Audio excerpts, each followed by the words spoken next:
Imsipolo uNkulunkulu wamthwesa amandla. Baba wamthwesa amandla.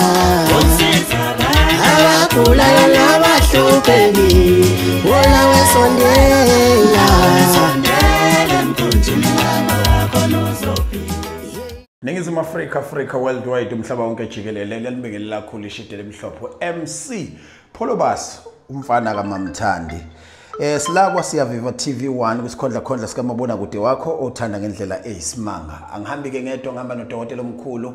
Enye ke inyanga le noma esinye sezangoma noma omunye ogobela abantu abathi iyavela lento yokuthi umuntu wesifazane ngenxa nje yezinseka zakhe uyamaza umuntu nosizi futhi lakhe uyaliqonda ngoba naye udlule kokuningi ukumfundisa ukuthi namhlanje abe yilento ayiyo. Ukoko kuthwasile Ningizimu Afrika akagcinanga ngokuthwasa nje kanye uthwasa amahlandla amaningi eindaweni ezahlukahlukene uhambile futhi amazwe amaningi ahlukahlukene uphakamisile abantu abaningi eindaweni ezahlukene ubakhulisile abantu emabhizinisini kanti naye futhi ubacobelela kwayikho ngoba naye ungusomabhizinisi. Singagxilile ke ekuthenini usomabhizinisi, singagxilile futhi ukuthi ke umama womuzi njengomuntu esazi ukuthi washadela kwaSimelane ebezalwa lapha kwaMngoma. Abantu abaningi ke bamazi ngegama elithi uDlozi labadala.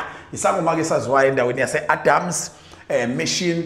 Uthi mawugibela nje lapha eThekwini uthi ngifuna ezi-Adams mina sengiyokwehlika esitobhini kwamcineka eposini na kanjani utsheno yemini uyokwazi ukuthola ukusizakala. Sizoba mfishane kakhulu ke osukwini namhlanje. Sizothi kumuntu kubalekile ukuhlola. Ugogo uzosicathulisa ukuthi yini ukuhlola kubaleke ngani. Kodwa manje sifike kuleso sigaba asikwamukele salukwazi asikwamukele Dlozi asikwamukele gogo asikwamukele eminyakeni onayo usethongweni usiza abantu. Sawubona.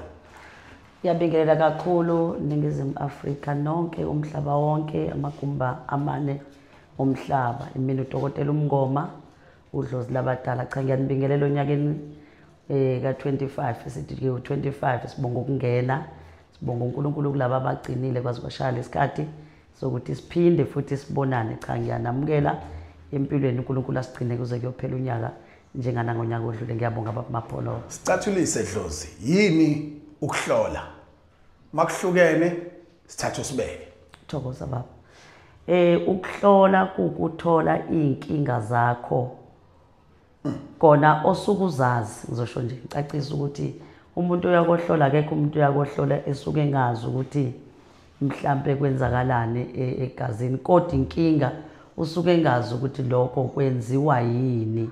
Kungakho kubalekile ukuthi umuntu aphuma ahamba yobheka because uyabona ushayisa nemoto kodwa wazi imoto ukuthi ishayise ngoba bekuyiphutha ebelisemotweni noma bekuyisenzo somuntu obefuna ukuthi wena imoto iphelele emgwaqweni nawo uphelele emgwaqweni. So ukuhlola kukuyothola inkinga zakho osukubhekene nazo ngaleso sikhathi. Mhlawumbe uphelelwa imali, mhlawumbe ubona kuphela izinto ekhaya, mhlawumbe ubona kukhona izinto ezingasenzeki ngendlela efanele. Kungakho kubalekile ukuhamba uyobheka uhlole kubantu. Thokoza. Ningizimu Afrika njengoba ngishilo ngathi ngihleli ke nenkakha endala ekulapheni futhi eneziqo ezithanda ukuba nengana. Ngiyafisa gogo ukuthi usathinta leyo kuhlola mhlambe uhlukaniseleke manje ukuthi kuhlolwa kanjani. Angisho ukuthi kona enza ukuhlola kodwa usitshena ukuthi kunendlela yokuhlola ukuthi khona neyukuthi ngoba omunye umuntu uthi mina ngaqolwa ngoba ngafika komunye umuzi kwabekwa amanzi ngeketela kwathiwa abila nje lamanzi kuyobe kusho ukuthi angabila kuyobe kusho ukuthi mhlambe namhlanje uzosicathulisa usitshena okuyikona kona. Thokoza baba. Ukuhlola kuyindlela ezahlukahlukene ngokwemkhakha yokufunda komuntu osuke ethathe lo mkhakha wokuba inyanga bayisangoma ukuba umthandazi. Khona abanye abahlola ngokuya kumthandazi afike umthandazi athandaze abesemtshela inkinga zakhe. Khona abanye abaya kumuntu ohlolayo ozofika ahlole ngamathambo ajikijela amathambo ithambo limcacisele. Khona omunye uya kumuntu ohlolayo ohlola ngabalozi ozofika ekhuluma abalozi phezulu bamhlolele bamtshela inkinga yabo. Khona omunye osuke ehlola mhlambe phatha amanzi afike ahlole ngamanzi but indlela zokuhlola zona ziyahlukahlukana ngaleyo ndlela umuntu asuke efundiswe ngayo lo suke ehlolela abantu. Gogo usuthwasise amathwasa amaningi futhi amaningi awo kuthiwa ave kwazi ukuqeqebula ukuhlola ngifisa ukuthi ucathulise izwi likaMthaniya ukuthi wena uhlola ngani ngoba kunabantu abathi nginje kumuntu ohlola mina ngokuthi athi uzothi hwihwi isinemvu uqala bathi thina sidinga umuntu owenza ukuthi nokuthi wena uhlola ngani mina baba ngihlola ngamathambo uhlola ngamathambo gogo kuthiwa kunzima kunzima ukuhlola ngamathambo because ithambo liyithambo nje but uma usufundisiwe ngalo liyakhona ukukutshela ukuthi lo muntu unenkinga yani futhi ungayixazulula ngani kodwa ngendlela osukuconnectana ngayo wena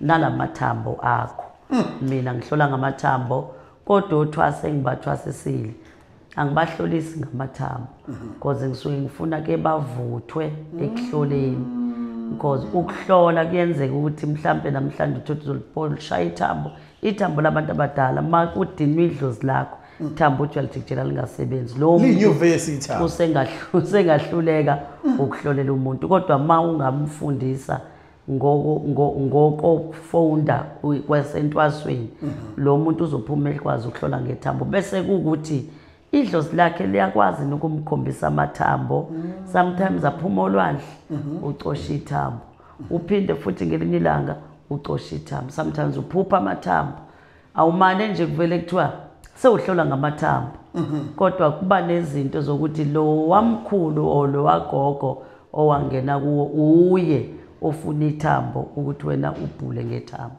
gogo wena uhlola ngamalini mina baba ngihlola ngo250 kumqoka kangakanani ukuthi umuntu akufonela athi ucela umhlolelo ocingweni noma ezekhaya kupho kuhle futhi okwesibili uma ezekhaya yini efanele ayiphathe mayizohlola kubalekile ukuthi umuntu ezekhaya mayizohlola because yonke into usukuyenza phambi kwakhe futhi lokho kumhlolela usengcingweni iconnection yabantu abadala ayibi njengenjwayelo kodwa uyahloleleka kodwa mawusekhaya uhloleleka cishe ngaphezulu kwalokho asuke ehloleleka kona ocingweni ucingo vele luyaphazamisa uma useyinhlolweni ufuneka udile nenhlo 250 about 250 siphi inombolo gogo sifuna usibhekele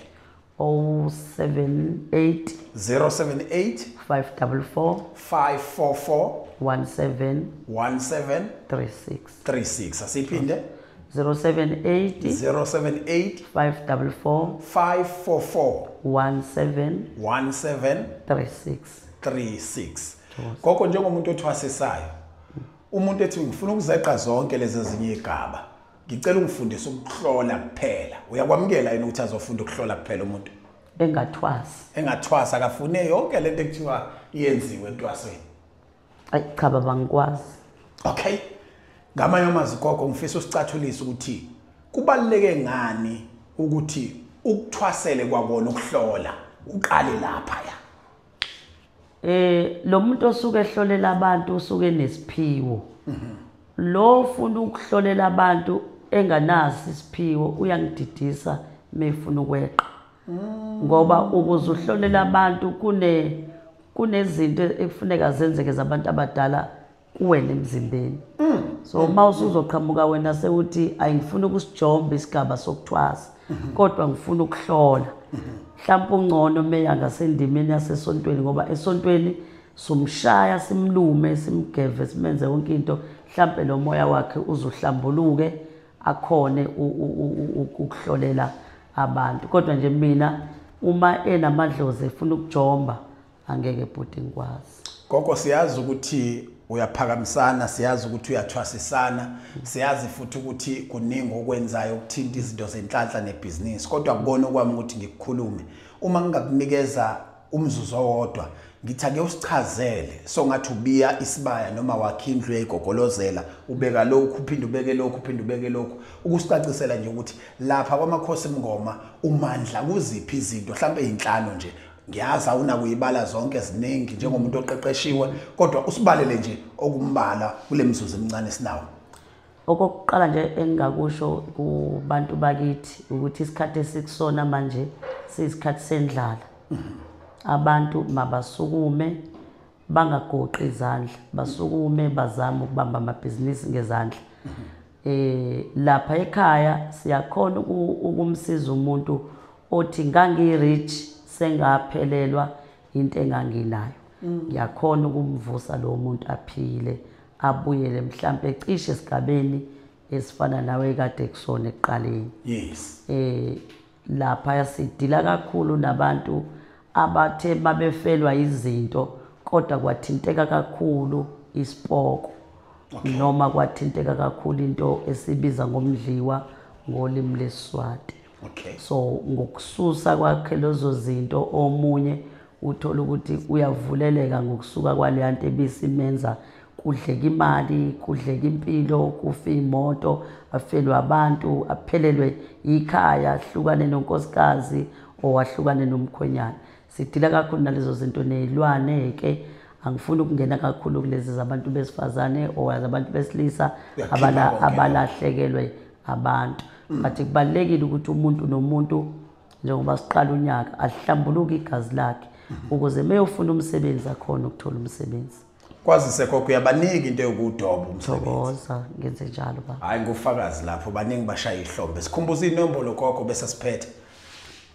Inamba 078 078 544 544 1736.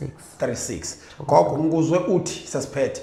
Kubona bonke abantu abaziyo ukuthi umendo waba ukho muhle. uFebruary wonke uvulela amanani aphansi eyintweni ethi uthando. Thokoza baba.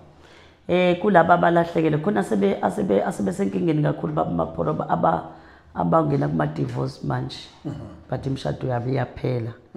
Kulabo bazalwana abadibene nenkinga efana naleyo noma abantu abalahlekelwa yithandwa zabo abadibene naleyo nkinga cha amanani ahlile. Besicharger eqaleni umuntu umele ahlekelwe umkhonyana u4.5 noma elahlekelwa indoda yakhe besicharge u4.5 but sehlile silapha ku2.5 uqoqa lo wamendo ophelayo kumuntu. Abeza abantu babuyisela abakhwenyana izingane ezondliwe. Abezondliwe izingane ngoba ushayile uJanuary usele nama exercise indoda ayisekho o sekubhubha ikhaya kuhleli ikabishi efrijini. Ningizimu Africa worldwide behleli nomakhosi umngoma owaziwa kakhulu ngodlozi labadala. Asibonge.